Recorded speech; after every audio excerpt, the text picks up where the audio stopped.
My title is Multimedia Officer. My role involves a range of different jobs. Primarily it's graphic design for print and electronic media and also film production. And there's also a little bit of web-based work as well, which is primarily preparing assets for our InVideo research website and electronic direct mail.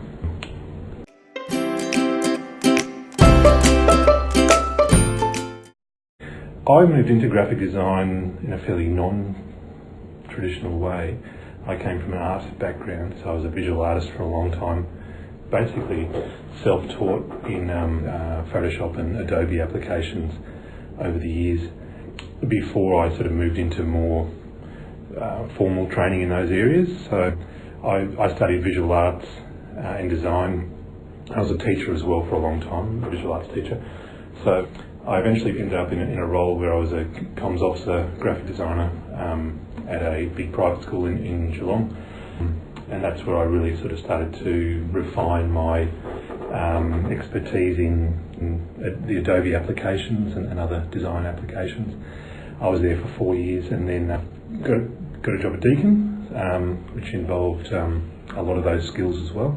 So I came to graphic design and multimedia probably in not a traditional way. It wasn't a formal education way.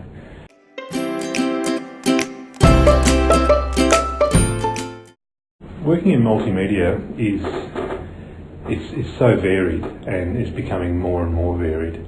So I think you need to be constantly open to change and new ways of doing things, and you can't limit yourself at all. So having an artistic background, having a sense of design and what looks good and what works well, and also being a really good communicator, being able to interpret what a whole range of people want, because not everyone knows what they want and they find it hard to explain. So you need to be able to be very good verbally and understand what message is being communicated. Also, I've done a lot of photography in the past.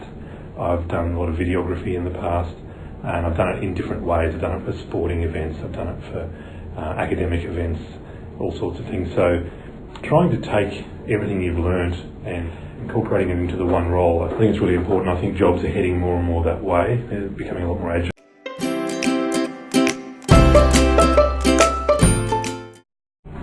I think it's the fact that it varies. It's different every day. So no two jobs are the same. It's very creative. There's a lot of room to move as a designer. So while you're working with certain styles and parameters, there's really no limit to where you can take things.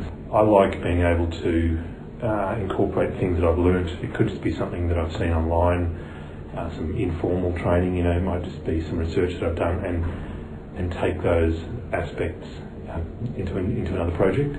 So I like doing that. I like the communication. I like talking to people from really different areas, talking to researchers and professors and doctors and PhD students about what they're doing. So normally you wouldn't get to meet these people. I also like the sort of integrated nature of our team, working with research writers, working with social media people, and seeing what they do.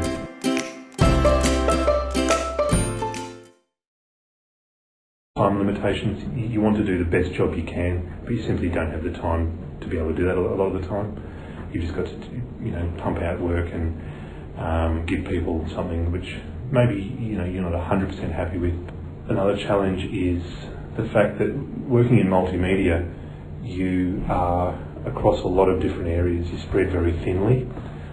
You don't often get the time to just indulge in, today I'm going to work on a lovely 16-page glossy publication all day without any interruptions. So that never happens.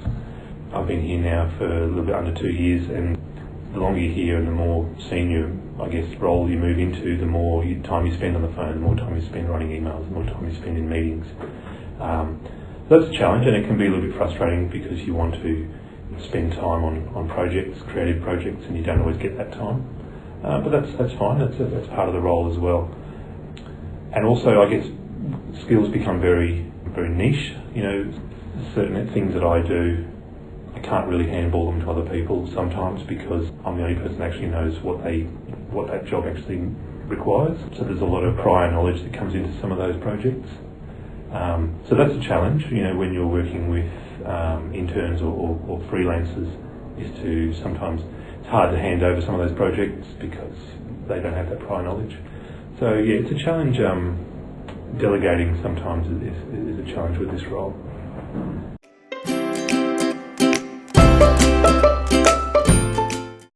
I've learned that the industry is highly varied.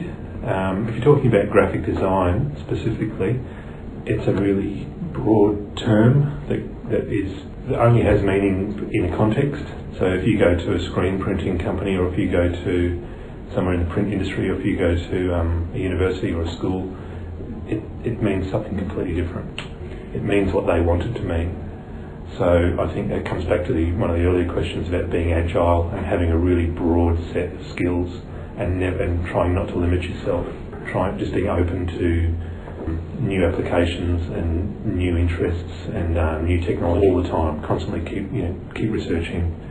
You make yourself more employable that way. Even if it's an area that you don't think you're really that interested in, still look into it and still try and have a working knowledge of it. I think you become a more valuable employee by doing that.